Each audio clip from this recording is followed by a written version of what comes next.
وما أرسلناك إلا رحمة للعالمين۔ قوم لوط کوئی خبیث قوم تھی کہ آج سے پہلے کبھی کسی نے ایسا گناہ نہیں کیا تھا۔ وہ ہم جنس پرست قوم تھی، یعنی کہ اس گناہ کا تصور بھی کرنا محال تھا کہ ایسا بھی ہو سکتا ہے۔ پھر اللہ تبارک و تعالیٰ نے حضرت لوط علیہ السلام کو سمجھانے کے لیے ان کی طرف بھیجا۔ وہ ایسی خبیث تھی کہ وہ بات مانتی نہیں تھی۔ وہ کہتی تھی کہ ہمیں عورتوں کے اندر کوئی دلچسپی ہے ہی نہیں، ہمیں تو مرد چاہیے، نوجوان لڑکے چاہیے۔ لواطت کے اندر وہ مبتلا ہو گئے۔ پھر اللہ تبارک و تعالیٰ نے ان پر ایسا عذاب نازل کیا، کسی قوم پر ایسا عذاب نازل نہیں ہوا۔ اکٹھے 4-5 عذاب ان کے اوپر نازل ہوئے۔ فرشتوں کو حکم دیا کہ اس پوری بستی کو اٹھاؤ اور ایسے آسمانوں تک لے جاؤ۔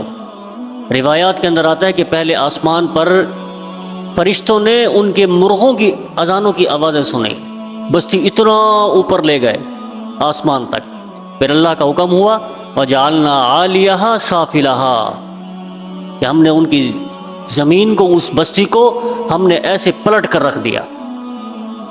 فرشتے نے ایسے پوری بستی کو اٹھایا، آسمان کی طرف لے گیا اور واپس اس کو الٹا پلٹ دیا، اور اوپر سے پھر پتھروں کی بارش، چہرے مسخ ہو گئے، آنکھیں اندر کو دھس گئیں۔ یہ کلمے کی طاقت تھی۔ جب کلمہ اپنی قوت کے ساتھ اس 6 فٹ کی لاش کے اوپر جب نافذ ہو جاتا ہے نا، تو اس کے مقابلے میں جتنا بھی بڑا باطل ہو تو اللہ تبارک و تعالیٰ پھر اس کو ختم کر دیتے ہیں۔ جاء الحق وزهق الباطل، اللہ کے نبی فرماتے جاتے تھے، بیت اللہ کا طواف کر رہے تھے، اونٹنی کے اوپر سوار تھے۔ بیت اللہ میں 360 بت ان مشرکین نے رکھے ہوئے تھے۔ کوئی ہوا والا بت تھا، کوئی پانی مانگنے والا بت تھا، کوئی روزی دینے والا تھا، کوئی اولاد دینے والا تھا۔ 360 بت انہوں نے رکھے ہوئے تھے، ان کی عبادت کرتے تھے، پوجا کرتے تھے۔